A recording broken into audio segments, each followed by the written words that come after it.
diferente por sus simbolismos, por la gente que asistió, por el discurso que dio el presidente ahora ya posesionado Gustavo Petro, y por todo lo que ocurrió alrededor de esta posesión que vamos a estar analizando precisamente con nuestros invitados en esta mañana. Un discurso pues muy enfocado en la gente, digamos, dentro de la coherencia del discurso que ha manejado Gustavo Petro, que manejó a lo largo de su campaña y que ha manejado desde siempre en general, y sobre todo en época de campaña y ya después, una vez elegido, pues obviamente es un discurso marcado por la referencia a la gente de a pie, como decimos popularmente, a la gente obrera, a las personas que trabajan en el día a día, que tienen que enfrentarse a una serie de situaciones difíciles que a veces los gobiernos no ven, y parece que este sí va a estar muy enfocado en las necesidades de la gente. Es por lo menos lo que se pudo escuchar ayer en el discurso de Gustavo Petro, y pues bueno, vamos a estar oyendo a nuestros expertos sobre esta materia. Voy a saludar al profesor Mauricio Reyes, nuestro consultor temático todos los días lunes aquí en los temas políticos de Análisis UNAL. Es profesor de la Facultad de Derecho, Ciencias Políticas y Sociales de nuestra universidad. Profesor Mauricio, bienvenido, buenos días. Profesor Mauricio. Sí, muy buenos días. Okay. Muy buenos días a toda la audiencia. Bueno, profesor, para comenzar, ¿cuál fue su primera impresión luego de haber escuchado ayer en directo el discurso de Gustavo Petro en ese proceso de la transmisión de mando, de la posesión presidencial? Bueno, era de esperarse un discurso de cambio, ciertamente lo es. Y a partir de ese discurso de cambio, pues también fue un discurso dentro de ese espectro de los discursos de cambio, diría yo, conservador. Es un discurso de equilibrios, como muy bien lo dijo el jefe del Senado, el presidente del Senado, Roy Barreras, y lo que vimos, pues lo que por lo menos yo vi fue un discurso de equilibrio prometiendo un cambio.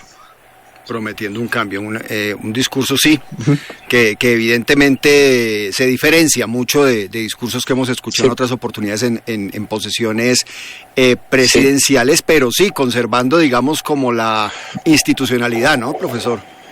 Sí, y pues obviamente con una promesas muy concretas, como la de respetar la Constitución, que creo que, digamos, es uno de los puntos, digamos, que se esperaba en este discurso. Y a partir de ahí, pues ya empieza también la realidad que le enfrenta a todo gobernante, entre las promesas de campaña, los deseos, digamos, ideológicos de transformar, y las posibilidades reales ya que vienen ya con el aparato estatal enfrente, y las restricciones que le pueden dar ese mismo aparato estatal, o las realidades económicas o sociales que se enfrentan. Entonces, digamos que a partir de aquí empieza Petro ya a enfrentarse también a una realidad que es la de gobernar, y el discurso creo que fue un muy buen punto de partida, digamos, para esa realidad que empieza a enfrentar este gobierno. Profesor, ayer en alguna de las transmisiones que estuve monitoreando en la tarde durante el proceso de posesión, pues alguien analizaba o decía que fue mucho más concreto el discurso después de que se conoció el triunfo en la segunda vuelta que este fue demasiado general, como que no hubo cosas más concretas. ¿Usted está de acuerdo con esa apreciación? Sí, coincido completamente. Me pareció un discurso muy conservador. Yo creo que muchos esperábamos un discurso de Petro, digamos, mucho más parecido a ese del triunfo de la campaña, pero me parece también que manda un mensaje también, y es un mensaje de unidad. Ya él es el presidente de todos los colombianos, ya él no es el jefe de una campaña política, y más de una campaña política que fue demasiado polarizada, y a partir de ahí pues él tiene que actuar ya como jefe de Estado. Él ya no representa a su electorado en este momento, él representa la unidad nacional y representa a todos los colombianos, y él en esa misma lógica tiene que tener actos concretos que muestren que es ese presidente de todos los colombianos, aún los que no votaron por él. Y además tiene que demostrarlo en un momento de mucha polaridad política todavía, y en un estado que además sigue teniendo una realidad de conflicto armado y muchas realidades de violencia que pues definitivamente hacen necesario que el jefe de Estado esté en todo el centro. Por supuesto que sí. Tengo ya otros dos invitados conectados con nosotros aquí en este segmento temático. Va a saludar a Robert Valencia, periodista, analista político y especialista en asuntos públicos e internacionales.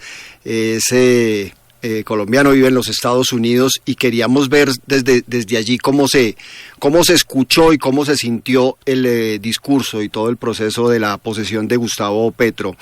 Robert, bienvenido, buenos días. Creo que tiene su micrófono apagado, Roberto. ¿Cómo va a ser? ¿Me escuchan ahora? Ahora sí, sí, señor. Ya está. Perfecto. Bueno, primero que todo, muchísimas gracias por la invitación. Un cordial saludo a todas las personas que viven en Colombia, a los invitados en este panel, por supuesto. Y bueno, ¿cómo se vio el discurso? Concuerdo con lo que dijo el invitado anterior. Yo creo que el discurso fue muy moderado. Me pareció que lo que intentó, o por lo menos lo que buscó Petro en el discurso, es buscar ese tono moderado y un poco apaciguar las aguas y de un poco limar esa imagen que se ha construido en torno a la figura de Gustavo Petro, ¿no? Estamos hablando de que se hablaba de que iba a expropiar y que iba a menoscabar la libertad de prensa y que iba a perseguir a sus contradictores, y resulta que dentro del decálogo, por lo menos este compendio de ideas que él quiere proponer durante su gobierno, pues por lo menos lo que se muestra en el papel no hizo ninguna mención de perseguir a sus contradictores. Él lo dijo, hablaba de la producción, de ayudar al mediano y pequeño empresario, de potenciar a la mujer, que ha sido lamentablemente, se ha encontrado lamentablemente e históricamente en desventaja frente al hombre. Hablaba también de la protección del medio ambiente, que fue obviamente una de sus banderas durante la campaña presidencial, etcétera, etcétera.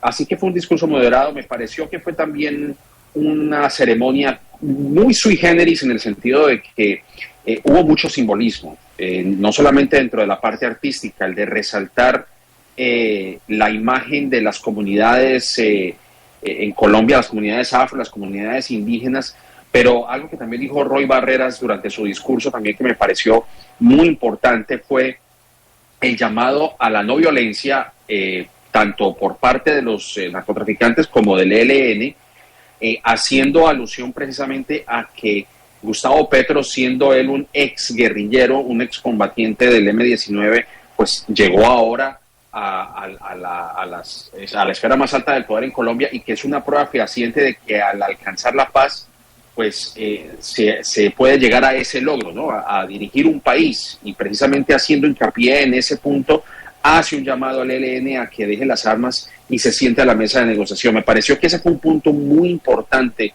dentro de este discurso, dentro de toda la ceremonia que vimos el día de ayer, y es algo que me pareció bastante importante. Sí, bien importante, bien interesante. Hay varios temas relevantes en el discurso que valdría la pena ir digamos como abordando a lo largo de este espacio, pero quería preguntarle particularmente a usted, Robert, por la alusión del presidente en varios momentos a los temas internacionales, por ejemplo el tema de las drogas, que fue uno donde habló muy fuertemente, el tema de la unidad latinoamericana. Fue muy internacional, ¿no? Tuvo una parte donde le habló mucho a la comunidad internacional y uno no sabe cómo va a manejar, por ejemplo, el tema de las drogas, porque de entrada dijo que pues eso no había funcionado, que no sirve para nada lo que se está haciendo actualmente y que hay que cambiar el modelo.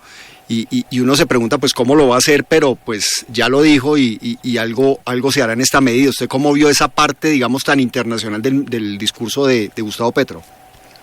Pues fue muy contundente, a mí me pareció muy interesante y creo que podría decir que muy valiente de su parte el de señalar, aunque no lo dijo con nombre propio, las sociedades desarrolladas. Obviamente se entiende Estados Unidos como uno de los principales, si no el principal consumidor de droga y uno de los principales, si no el principal precursor de la fallida guerra contra las drogas, que bien lo mencionó Gustavo Petro durante su discurso, que yo creo que para nadie es un secreto que más de 50 años de lucha contra las drogas pues ha sido un acto fallido, y lo que estamos viendo es que incluso se ha recrudecido precisamente a la puerta de la casa de los Estados Unidos. Hablo específicamente de la frontera entre Estados Unidos y México, en donde no solamente hay un flujo de drogas, sino que también hay un flujo de armas ilegales dentro, que salen de Estados Unidos hacia México, e incluso se habla de que las armas entran desde México de forma ilegal y que llegan a manos de personas que obviamente pues no tienen, son personas que están al margen de la ley. A veces vemos, por ejemplo, que se cometen vandalismos dentro de Estados Unidos mediante esas armas que se obtienen de manera ilegal. Así que es una situación que tiene ramificaciones muchísimo más profundas con el tema de las drogas. Ahora, ¿cómo lo va a lograr? Esa es una gran incógnita, porque si bien se tiene en cuenta que en Estados Unidos hay un problema de opioides, ¿no? Que también ataca a una gran parte de la población en Estados Unidos, pues no hay una voluntad para que se legalice por lo menos de manera federal las drogas. El tema de la marihuana, por ejemplo, es un tema que se sigue tratando de manera estatal y bueno, y ahora también hay que ver que estamos a puertas de las elecciones de término medio, como se conoce aquí en Estados Unidos, que son las elecciones legislativas en noviembre, en donde cabe una gran posibilidad de que los republicanos se hagan tanto a la mayoría en la Cámara de Representantes y al Senado. Así que muchas de las medidas que, digamos, se lleguen a impulsar, incluso han habido senadores como por ejemplo Bernie Sanders, que ha apoyado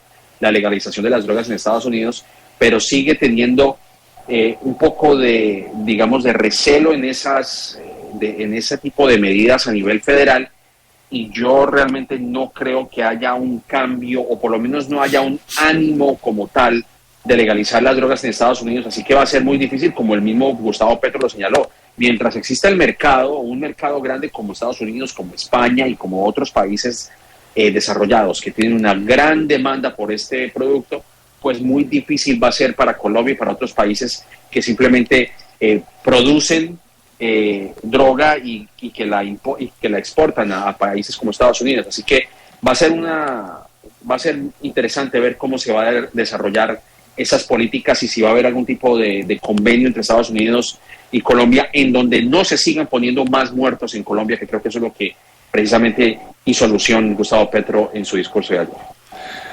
Pues muy bien, ahí está entonces un primer análisis de nuestro invitado, de Robert Valencia, desde los Estados Unidos. Y quiero también saludar a esta hora a la profesora Constanza Moya, del Departamento de Lingüística de la Facultad de Ciencias Humanas de la Universidad Nacional de Colombia. Profesora Constanza, bienvenida, muy buenos días. Buenos días, Jairo. Buenos días a nuestra querida audiencia de Radio UNAL, de Bogotá, Medellín, y a mis colegas cotertulios de esta conversación interesante que estamos teniendo. Profesora, con usted nos parece muy interesante analizar el discurso desde el punto de vista de la lingüística y de lo que usted maneja en su conocimiento, pero quería primero, como ciudadana, ver qué reacción le produjo escuchar este discurso. ¿Cuál fue esa primera impresión después de haberlo escuchado? Bueno, comparto la apreciación de mis colegas que me antecedieron la palabra, y creo que percibimos un discurso muy mesurado, muy moderado, conciliador, reivindicativo, y que dista mucho del Petro que escuchábamos hasta la primera vuelta, contestatario, violento en su palabra, opositor, rebelde. ese discurso cambió, y yo creo que es un buen ejemplo, y era el compromiso finalmente que tenía el presidente con los colombianos. Me parece que es muy importante empezar por el cambio, y de hecho que es una de sus banderas, ¿no?, políticas, el cambio. Empezar por las mismas prácticas discursivas, dejar esos discursos violentos que vimos, que sufrimos, que padecimos durante toda la campaña. Antes estábamos hastiados de tanta violencia con la palabra, con el lenguaje, y creo que pudimos asistir a un ejemplo de poder cambiar nuestra práctica discursiva, nuestros hábitos lingüísticos, que no es fácil. Me parece que el hecho de no haber improvisado un discurso, sino haberlo escrito, haberlo pensado, eso le dio un equilibrio, una moderación importante. Finalmente creo que los colombianos, las colombianas escuchamos lo que queríamos. Una persona sensata, una persona tranquila, una persona que convoca, como lo decía él mismo en su discurso, vamos a construir acuerdos. Me parece, como lingüista, como colombiana, muy interesante que le haya dado un protagonismo al diálogo, a la conversación, al poder hablar, al escuchar, que me parece que eso es muy importante, porque todos pueden pretender dialogar, entablar canales de comunicación, pero muy pocos escuchamos. Y me parece que eso fue muy importante, el protagonismo al diálogo. Yo creo que es una buena señal, que nosotros podamos expresarnos y ser escuchados, y sobre todo darle el protagonismo, insisto, al lenguaje, a la razón, para llegar a unos acuerdos a pesar de las diferencias. Creo que es un buen mensaje y un buen ejemplo de los cambios, empezar por nuestro propio cambio. Claro, por supuesto. Yo le preguntaba más temprano al profesor Reyes en torno a digamos, la sobriedad, pero un poco también la generalización, ¿no? Normalmente en los discursos de posesión pues se habla de muchas cosas, no se es tan puntual. Ocurrió lo mismo en este caso y digamos, ¿qué puede uno esperar de eso con base en lo que el mismo Petro dijo? Porque son tantas cosas que uno no sabe cómo se va a manejar esto y si 4 años sean suficientes, profesora. Sí, si tú miras los tópicos que tocó el presidente, pues obviamente que gira alrededor de la paz, ¿no? A raíz de eso que ha sido, pues, insisto, su gran proyecto. Y junto a él, si vemos los léxicos que iban apareciendo, las temáticas, pues alrededor de la paz está la igualdad, está el diálogo, la educación, y veíamos cómo iba pasando por esos distintos tópicos, ¿no? El trabajo, la seguridad, y en ningún momento encontramos términos peyorativos hacia el ataque, sino más bien como alrededor de la paz, cómo se podría lograr pues esa paz tan anhelada, ¿no? Me parece importante también el hecho de haber hablado siempre en una voz colectiva. Bueno, como lingüista, pues le presté mucha atención a eso. Para mí es muy importante esas voces polifónicas, como tú hablas. En todo momento, si ustedes analizan el discurso, siempre habló de vamos a construir, vamos a hacerlo, los colombianos y las colombianas tenemos que hacer, vamos a lograrlo, realizaremos, diremos, haremos. Esa voz colectiva fue muy importante porque fue la voz que condujo todo el tiempo el discurso. Y muchos se sienten llamados, se sienten representados, se sienten oídos. Y solo en el decálogo viene la primera voz. Entonces, me comprometo, realizaré, haré, diré en primera voz, bueno, lo que en pragmática llamamos los actos realizativos, o sea, una performance que hace donde ya es mi compromiso. Y él sabe que ese decálogo pues fue su firma, o sea, él finalmente está diciendo, este es mi compromiso.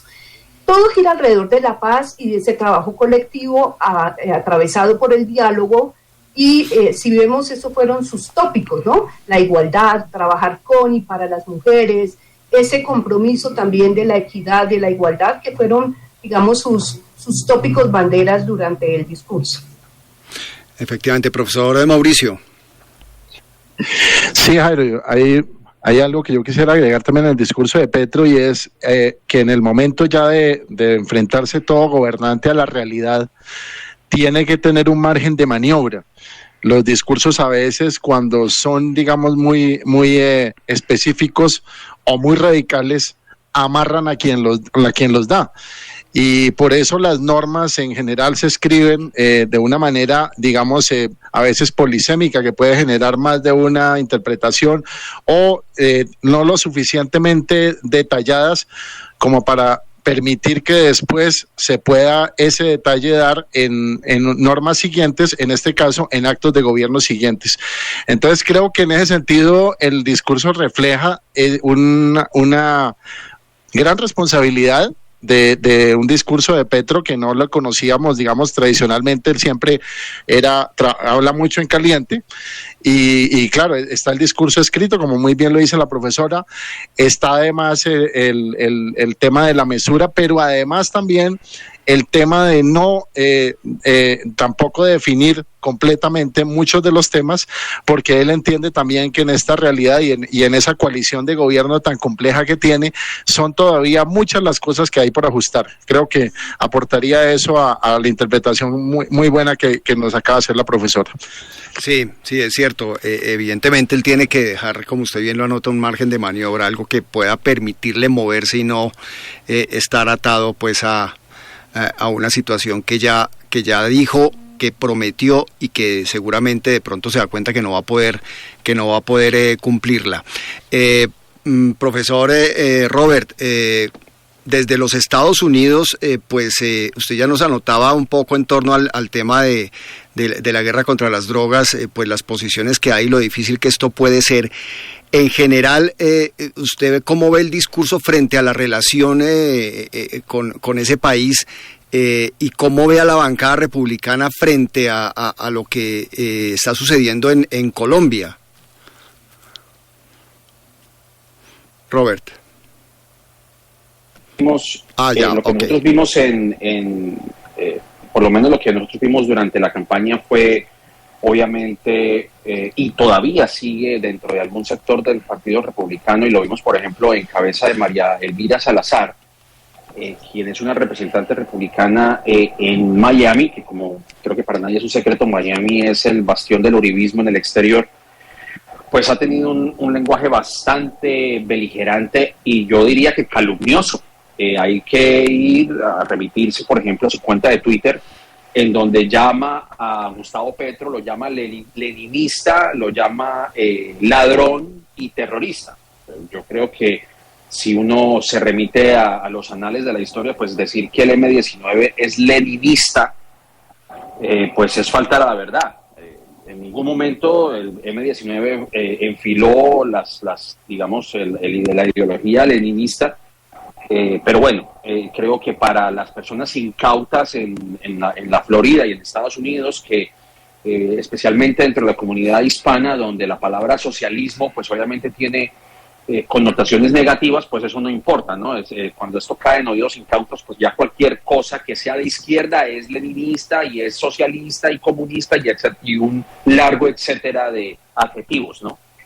Y obviamente existe, especialmente dentro de los republicanos en la Florida, esa rencilla, esa insidia en contra de Gustavo Petro. Ahora, obviamente, hay otro sector de la política estadounidense más progresista que abraza precisamente a Gustavo Petro, que apoya la figura de Gustavo Petro como una figura transformadora en Colombia.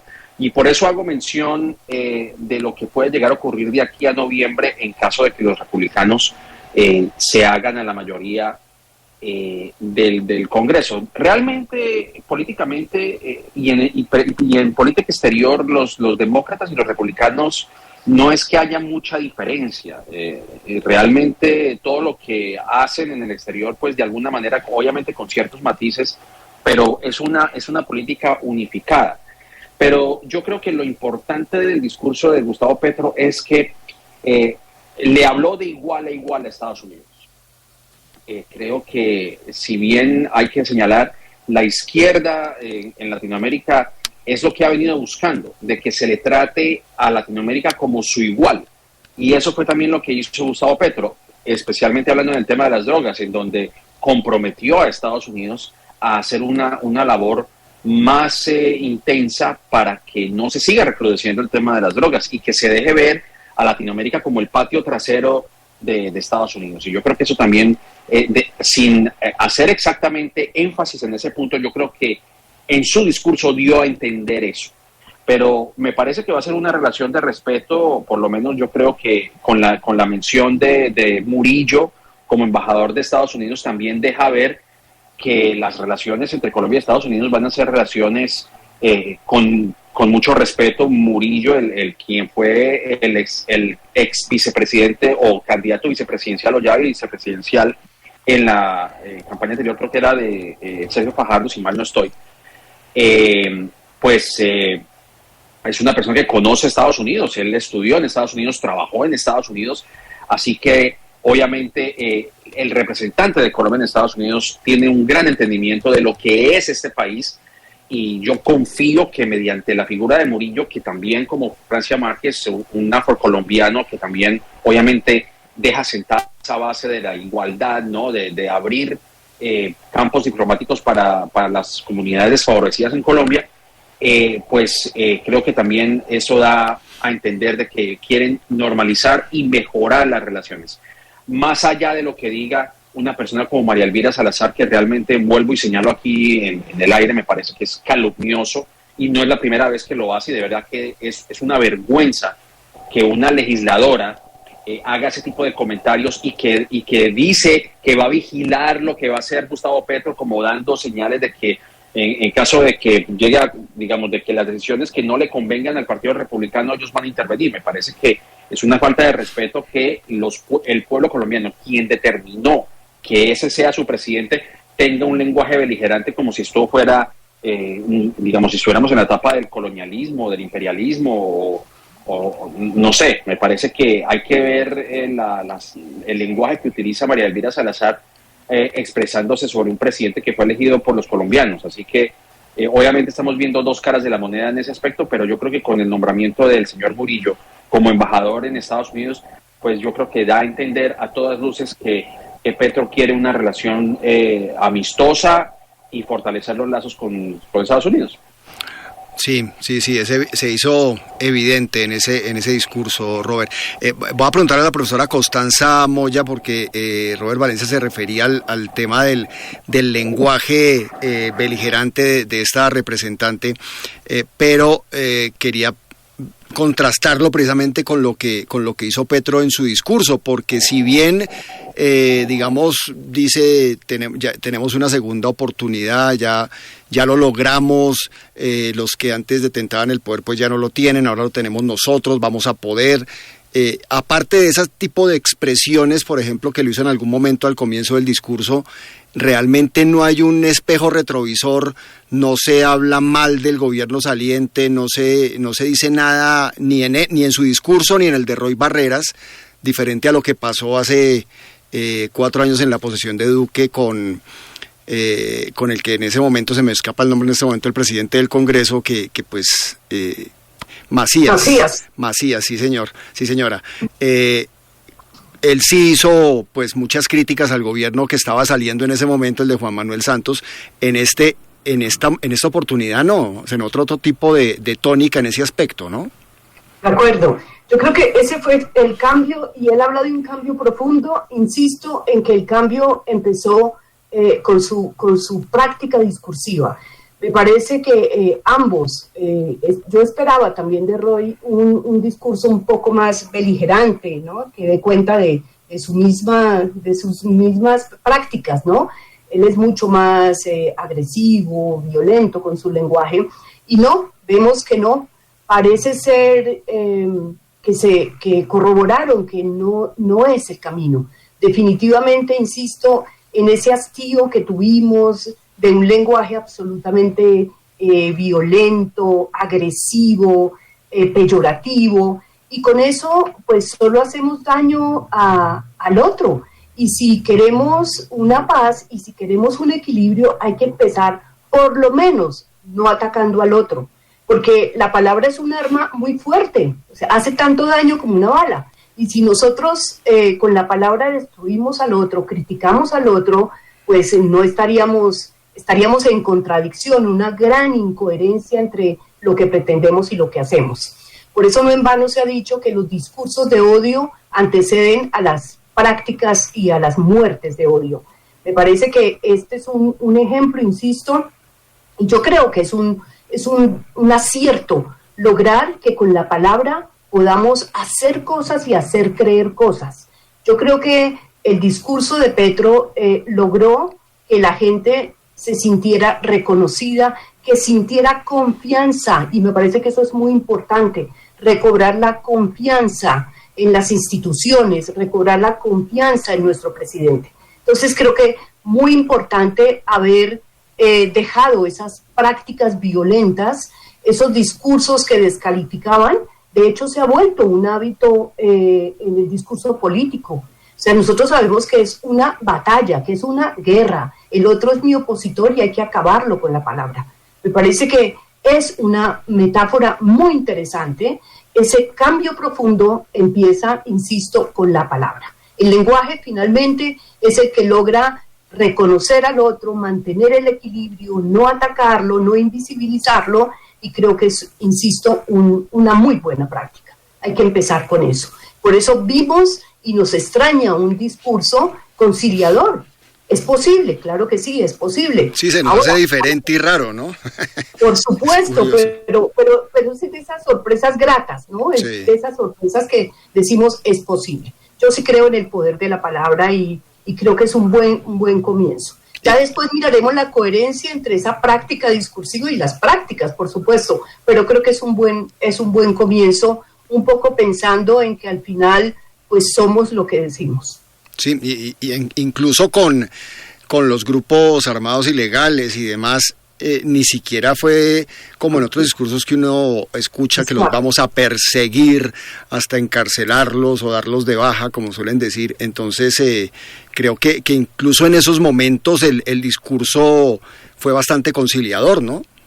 Total, y muy polifónico. Me parece que eso es muy importante. No es el yo que voy a hacer, que digo, que critico, sino, insisto, muy polifónico, muy de encuentros. Me parece que eso fue estratégicamente pues un acierto. Empezar, por ejemplo, con la voz de 100 años de soledad de García Márquez, terminar con la voz de la niña, ¿no? De la indígena, me parece también que es un acierto. Esas voces polifónicas pues hablan y dicen lo que él no puede decir con sus propias palabras. Me parece que es un lenguaje que convoca, que no disocia, un acierto. Me parece que ese encuentro polifónico fue muy acertado, sobre todo porque no había una voz disonante, autoritaria, sino al contrario, como una voz muy armónica, una polifonía muy armónica. Muy bien, la profesora María Imelda Ramírez, doctora en Historia y profesora de nuestra Universidad Nacional de Colombia, pues nos está escuchando y me pregunta, o quiere trasladar una pregunta a todos ustedes, a nuestros tres invitados con los que estamos conectados en este momento, y dice ella, ¿por qué no se reflejó en la ceremonia ni un asomo al Estado laico? Y comenta que la primera pieza interpretada por Teresita Gómez fue Hacia el Calvario, y de hecho sí hubo muchas referencias a Dios, tanto en los juramentos como en otros momentos de la ceremonia. ¿Cuál es su opinión en ese aspecto concreto, profesora Costanza? Bueno, vimos y también con sorpresa toda esa simbología que pues hacía alusión a la santidad, a la paz, el color blanco, el vestuario de la primera dama. Creo que eso dice también, ¿no? O sea, eso comunica esa simbología que dice, pues estamos aquí presentes con unas ideas, por supuesto.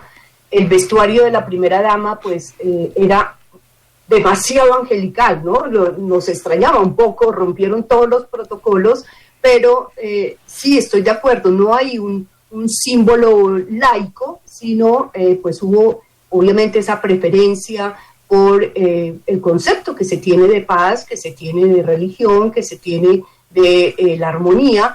Creo que esos símbolos hablaron así, con palabras no se haya hecho, pues fue obviamente una atmósfera muy simbólica, muy de artefacto cultural religioso también, que por supuesto habla y dice y les dice, ¿no?, de otras posibilidades, de otras creencias. Claro, además que, pues no sé, por lo menos en mi forma de verlo, no era lo que uno de pronto tenía la expectativa frente a un gobierno progresista, ¿no?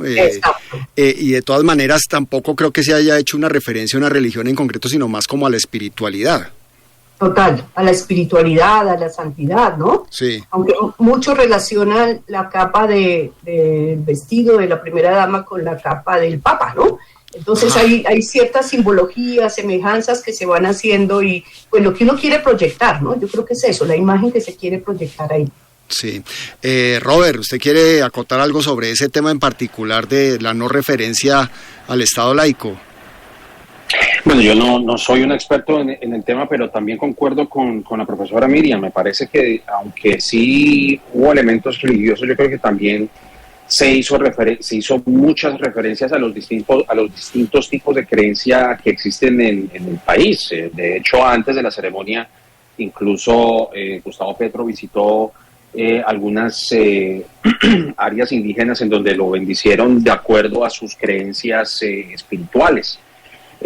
Así que yo creo que no solamente estamos hablando desde el aspecto religioso católico, sino que también hace alusión a las distintas creencias en Colombia. Yo creo que sí, si bien Colombia es un estado laico, me parece que también en parte, y obviamente los invitados me podrán corregir, de alguna manera el tema religioso en Colombia ya se entrelaza con lo cultural, ¿no? Y en el lenguaje, bueno, la misma profesora nos puede también hacer ese señalamiento. Nosotros decimos muchas veces ojalá, ¿no?, que hace una referencia obviamente a Alá, ¿no?, al Dios del Islam, por ponerlo de alguna manera.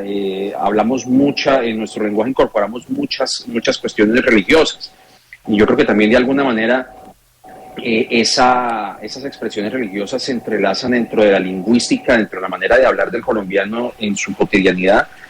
Y sí, me parece que es una observación interesante. No lo había notado de esa manera, pero yo creo que también la ceremonia antes, durante y después también habla de esa amalgama de creencias que existe en Colombia, y que incluso muchos de nosotros lo estamos viendo apenas, porque es que obviamente hay que señalar, por ejemplo, las expresiones de la contraparte o de la oposición a Petro, diciendo que se estaban haciendo actos de brujería y no sé qué otras cosas más, pero me parece que también eso habla del desentendimiento de que hay otras creencias en Colombia, más allá del catolicismo, más allá de ser, no sé, del Sagrado Corazón o de la Virgen María o digamos de otras figuras religiosas católicas, apostólicas en Colombia. Creo que también lo que vimos fue un despliegue de esas otras formas de adoración de otros dioses y de otros espíritus en Colombia. Pero obviamente no soy experto en el tema, como menciono, pero me encantaría escuchar de mis colegas aquí presentes sus impresiones al respecto. Sí, y digamos, creo que eso fue lo que se vio a lo largo de toda la ceremonia. Yo personalmente estaría de acuerdo, profesor Mauricio. No, Jairo, yo no le veo ninguna novedad al tema. Me parece que lo de irse a la Sierra Nevada previamente casi que se volvió un rito de paso ya en la posesión presidencial. El tema de aludir figuras religiosas o de pedir protección, creo que hace parte también más es de las libertades que consagra el propio Estado laico. Estado laico no significa Estado ateo, ni significa censurar la libertad religiosa de los demás. El tema del Estado laico es que una religión concreta no se convierta en el centro ni en la manera de tomar las decisiones del Estado. Pero todo presidente que asume tiene total derecho a tener su libertad religiosa y a expresar y tener esas expresiones de libertad religiosa sin que esa pertenencia a esas creencias signifique que sea un privilegio para esas creencias y sin que eso signifique además que sea el eje de su forma de tomar las decisiones en el manejo del Estado. Creo que esa es la diferencia, o sea, entre un Estado confesional, el hecho que haya un Estado laico no significa ni en ninguna manera estas expresiones que sean de un Estado confesional, son las expresiones de las personas que hacen parte de ese gobierno. Sí, efectivamente. Sí, profesor. ¿Recuerdas, ahora que estaba pensando, hubo un momento en donde sí se hizo alusión explícita al Papa y de hecho fuera del formato del libreto del discurso, el presidente dice, lo necesitamos. No sé si ustedes recuerdan ese comentario que hizo, ¿no? Que ojalá venga, lo necesitamos. Entonces sí hay una preferencia por el Papa, tal vez como persona, no sé, por lo que simbolice, no es en sí por una religión que hay detrás, por unas ideas, pero sí por la figura misma, por lo que puede estar simbolizando para Petro, ¿no? Después de su visita, y parece que sí hay como una relación cercana y una idea pues muy cercana alrededor de la figura del Papa.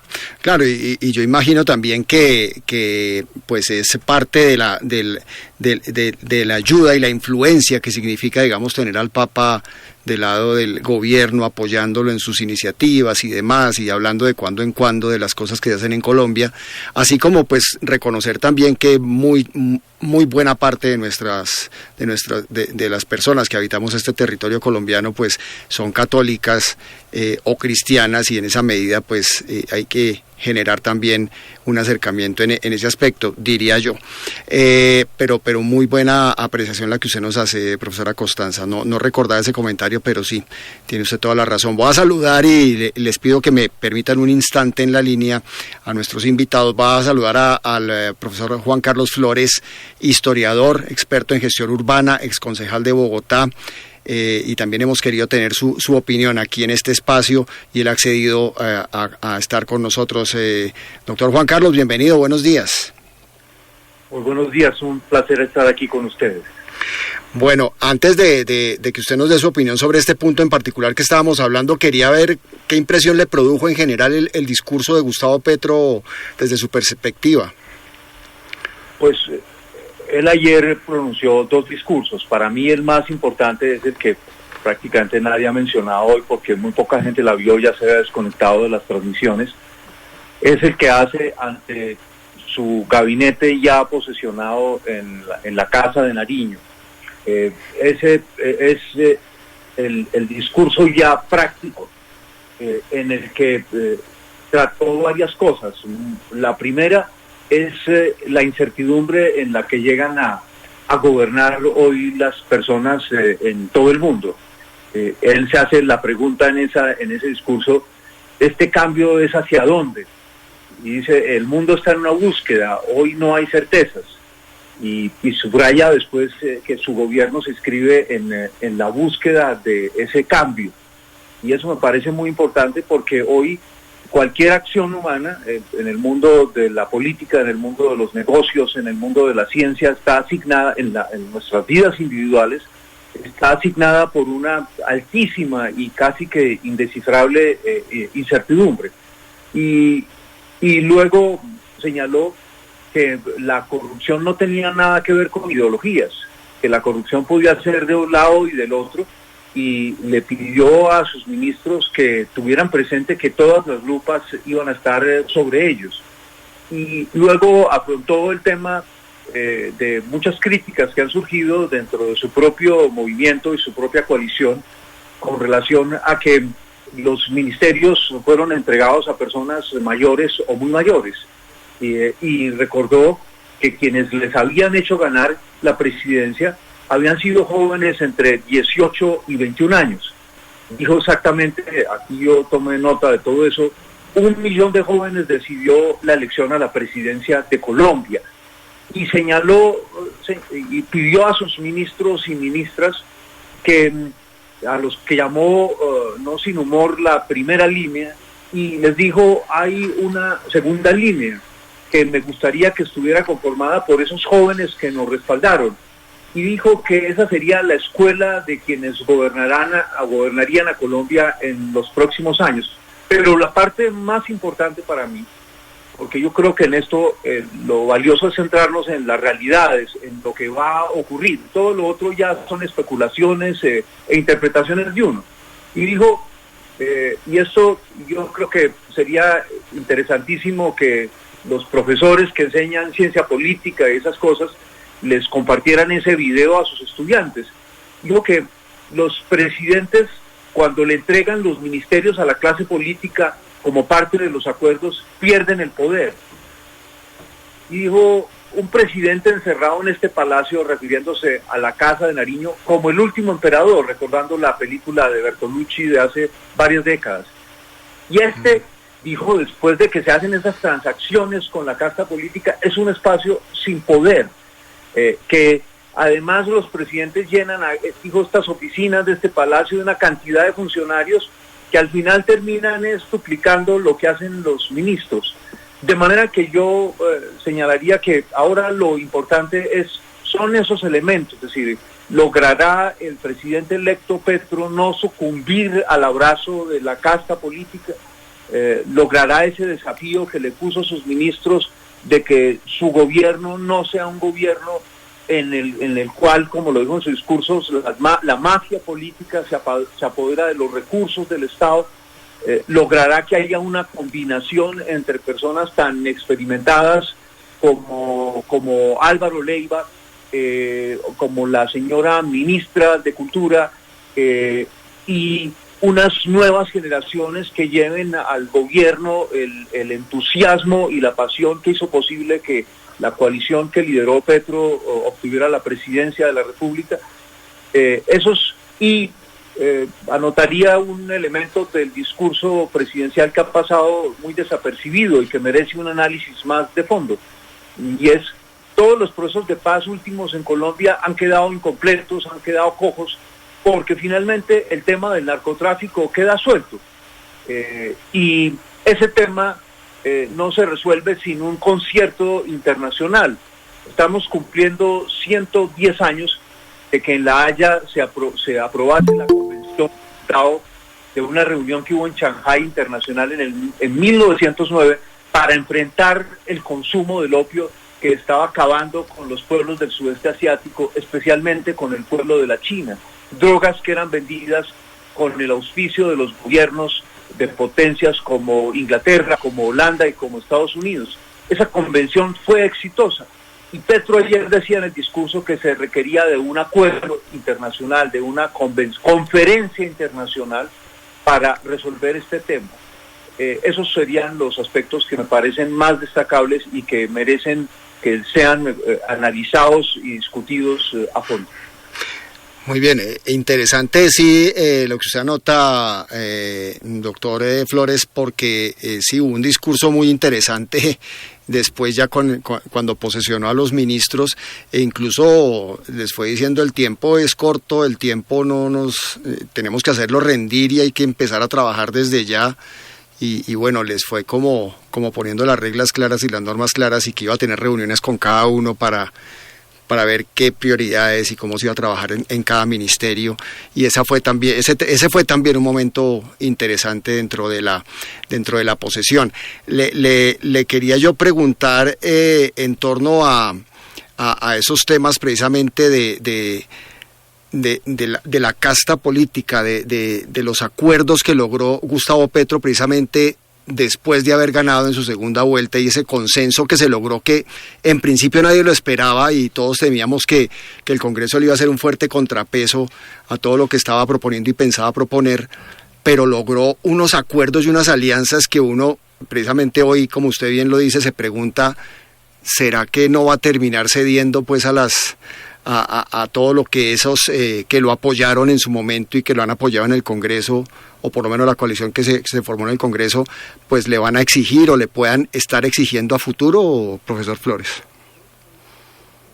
Hay una primera cosa que me parece que no se puede desconocer, y es en los ministerios claves, lo que uno observa es que están ubicadas personas de la confianza de Petro, que no son hechura o no son unas fichas de la casta política, no son unos infiltrados de la casta política a través de la cual ésta obtiene el control de importantes instituciones del Estado, no solamente los ministerios, y se apodera de los presupuestos estatales.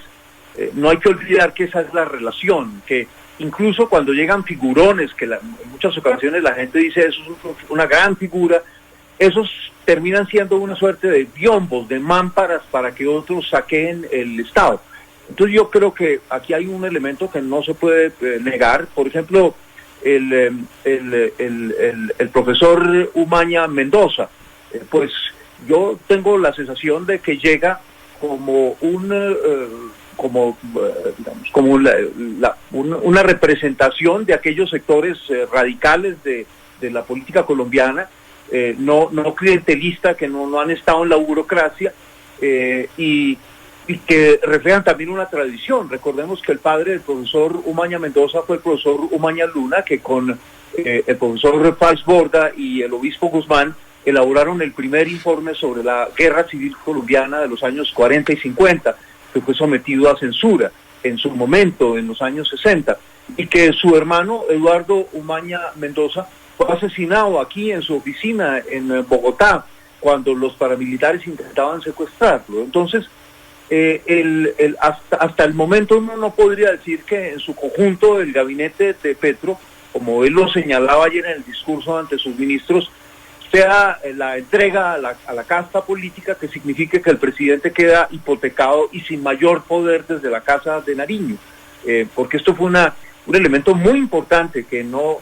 se ha analizado, ni siquiera los politólogos lo han analizado en la historia de Colombia, y es que aunque los presidentes parezcan tener un inmenso poder, en el fondo son reos de la voracidad de la casta política. Luego, lo que está por verse es cuál es a ver, cuando Duque llega al poder no negocia con la casta política durante el primer año y se frenan las cosas que él quería hacer, y luego se entregó. El gran desafío de Petro y su equipo es no sucumbir al abrazo de la casta política. En Colombia hoy el principal problema es la casta política, porque es el sistema, ella representa un sistema de saqueo continuo de los recursos estatales que mantiene en Colombia la desigualdad, que mantiene en Colombia un sistema donde no se pueden realizar reformas porque la casta política y los intereses, los megapoderes que ella representa, no desean la realización de esas reformas. Pero ayer dio la impresión, obviamente yo prefiero juzgar sobre los hechos y no sobre expectativas, pero ayer dio la impresión, y estas son las expectativas, los hechos vendrán después, de que Petro no quiere ser un rehén de la casta política. Pero eso va a generar fricciones, porque es imposible que se dé un cambio real sin que hayan fricciones. Me parece que el mensaje que Petro envió ayer es que esas fricciones se darán, pero sin la pugnacidad, sin destruir a la oposición o calumniarla o cerrarle los espacios, como ha sido una tradición en Colombia, que el que no se vende se lo condena al margen y en muchos casos pues se le asesina. Entonces yo señalaría que en esto hay que abrir un compás de espera, porque como dijo un sabio libro hace miles de años, por sus obras los conoceréis. Sí señor, exactamente. Pues doctor Juan Carlos Flores, muchas gracias por atender esta invitación y por darnos sus puntos de vista en torno a lo que fue este acto de posesión y por supuesto los discursos de el ahora presidente de los colombianos, Gustavo Petro. No, usted es muy querido por invitarme y por supuesto creo que sería una inmensa mezquindad no desearle al presidente Gustavo Petro y a su equipo que les vaya lo mejor posible, porque Colombia necesita una serie de cambios que hoy son absolutamente inaplazables, y no llevarlos a cabo mantendría este retroceso nuestro y generaría una enorme desilusión en aquellos millones de personas que respaldaron a Petro el domingo de la segunda vuelta. Un feliz día para ustedes. Muchas gracias, doctor Juan Carlos, muy amable por su presencia aquí en este segmento temático.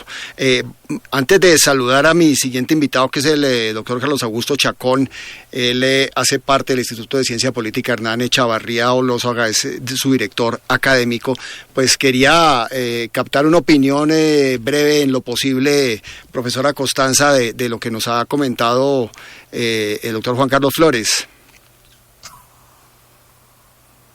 Sí, Jairo, yo creo que hay dos discursos, como bien lo decía Juan Carlos. Nosotros hemos estado analizando el primero, pues que era el discurso de posesión, donde vemos claramente la diferencia de los lugares de enunciación. O sea, uno dirigido a el pueblo, como él dice, ¿no? O sea, a todos los colombianos, a una audiencia en general, un discurso muy simétrico, muy de convocatoria, muy plural. Mientras que el otro, pues vimos claramente dos ejes importantes, como ya lo mencionaba Juan Carlos. Uno, la agenda de trabajo. O sea, me parece importante como él empezó su segundo discurso. No podemos fallar. O sea, es un asunto de credibilidad. Hay 1 millón de jóvenes que nos tienen aquí y no les podemos fallar. Creo que eso es distinto porque ya sus destinatarios, pues es su equipo de trabajo. Está dirigido hacia ese equipo, es distinto. Él cuando asume la voz ya de mandatario, lo vimos cuando solicitó que se trajera la espada, es yo como mandatario ordeno tal cosa. Entonces vimos las voces distintas, los discursos distintos, las intenciones, las pretensiones, los destinatarios cambian. Por supuesto que los dos discursos tienen que cambiar. No es que haya uno más importante que otro, pero insisto, pues toda la enunciación, todo el destinatario, las temáticas y la voz y el tono, el rol que asume es distinto, ¿no? Me parece importante en el segundo discurso, por supuesto, cómo se dirige a sus ministros para que cumplan y le cumplan a los jóvenes. Me parece que eso también fue muy importante reconocer que están ahí por la creencia, ¿no? Yo creo que es un valor importante que tiene que regir de aquí en adelante pues toda la agenda de trabajo del presidente y de su equipo, ¿no? Empeñaron su palabra, hay credibilidad, hay una juventud, hay 1 millón de personas más, medio país que confió en esa palabra. Yo creo que ese discurso segundo es distinto, tiene unas enunciaciones diferentes. Sí, ya es más el presidente en ejercicio, por supuesto. Exacto. Sí, señora. Robert, su opinión sobre lo que nos comentó el profesor Juan Carlos Flores. Sí, es una valoración muy importante. Yo aprecio las palabras del exconcejal Flores y yo quisiera agregar lo siguiente. Yo creo que obviamente no se puede pedir un gobierno perfecto, no existen gobiernos perfectos. Yo no sé hasta cuándo va a durar la luna de miel de Petro con la población colombiana. Regularmente siempre se señala que los primeros 100 días, después de los 3 meses de gobierno, ahí se acaba la luna de miel para cualquier gobierno, no solamente en Colombia, ocurre en muchas partes. Siempre se habla de esos primeros 100 días como la luna de miel y ya después vemos, obviamente, diferencias de opinión o cualquier tipo de diferencia respecto a las políticas que se suman en el momento. Pero me parece que yo sí quisiera agregar que obviamente yo creo que Petro tiene una enorme presión sobre sus hombros, porque obviamente aquí estamos viendo que tal vez desde los tiempos del gobierno de López Pumarejo pues no se veía un gobierno progresista, por lo menos de esta envergadura. Algunos mencionan, por ejemplo, el caso de Ernesto Samper, pero obviamente ya conocemos la historia de la administración de Ernesto Samper, que quedó completamente desvirtuada y manchada por el proceso 8000. Y esta ha sido como la primera vez que se le puede dar esa oportunidad a la izquierda colombiana, que le ha costado literalmente sudor y lágrimas de sangre llegar al poder. Y aquí parece que Petro va a tener por ponerlo de una manera, pues la presión de tener de saber maniobrar la política y de que la izquierda realmente tenga, como él mismo menciona, esa segunda oportunidad, porque obviamente hay que señalar, en 4 años pues hacer todos los cambios que él va a querer hacer, pues va a ser, no voy a decir imposible, pero sí va a ser muy difícil. Es decir, revertir décadas de desigualdad en Colombia, pues va a ser una labor titánica. Y yo creo que todo va a depender de cómo él se desempeñe en los próximos 4 años para, allanar, o por lo menos para abrirle el camino a otros gobiernos de corrientes similares, de corrientes progresistas, para que continúe ese trabajo, ¿no? Y que no se haga o no exista un retroceso en muchas de las políticas que él quiere implantar. Y no solamente en Colombia, yo creo que también en Latinoamérica va a ser importante, y estoy hablando precisamente en el plano internacional, va a ser muy importante el desempeño de Petro y cómo eso se va a ver reflejado en Latinoamérica y a nivel mundial, porque obviamente lo que estamos viendo es que los gobiernos de izquierda en Latinoamérica pues han sido, pues no han tenido un gran arranque. Veamos por ejemplo el caso de Argentina. Argentina está pasando por una crisis y está manejado por un gobierno de izquierda. El mismo tema de Perú, con el presidente Pedro Castillo, también está enfrentando una crisis institucional. También en Chile se está viendo un problema.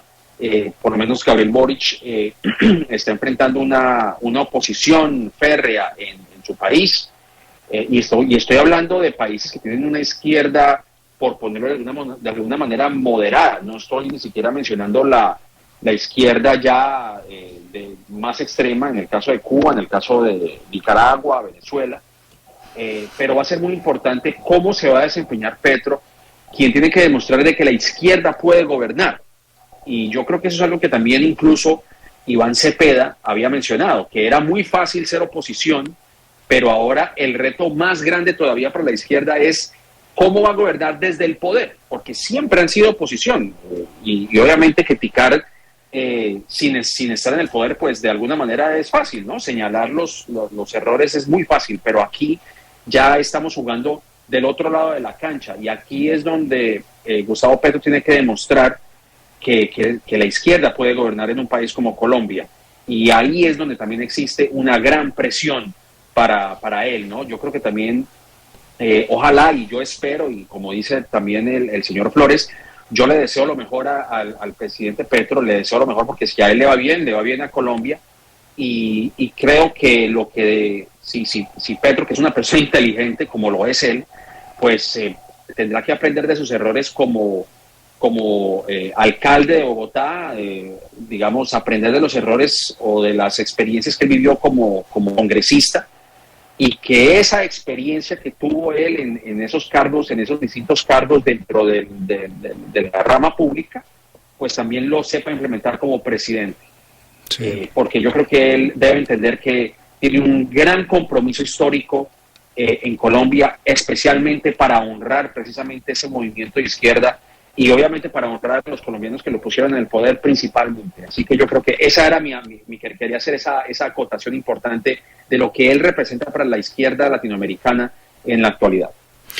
Pues muy bien, es Robert Valencia, periodista, analista político y especialista en asuntos públicos e internacionales desde los Estados Unidos. Robert, muchas gracias por haber atendido esta invitación y pues éxitos en lo que venga aquí para adelante. Y lo mismo, éxitos para Colombia. Desde el exterior siempre vemos con mucha atención lo que ocurre en Colombia, porque obviamente, a pesar de no vivir en Colombia, uno añora que Colombia que sea un país en paz, que sea un país próspero, y donde se respeten las libertades individuales, por supuesto. Y un placer estar con ustedes. Un saludo también a todas las personas que participaron en esta conversación. Muy honrado, por supuesto, de estar rodeado de personas muchísimo más capacitadas que yo, intelectualmente hablando, y es un placer que ustedes me hayan permitido hablar con ustedes y que se me haya abierto el micrófono para compartir estas impresiones desde el exterior. Muchísimas gracias. Gracias a Robert Valencia desde los Estados Unidos.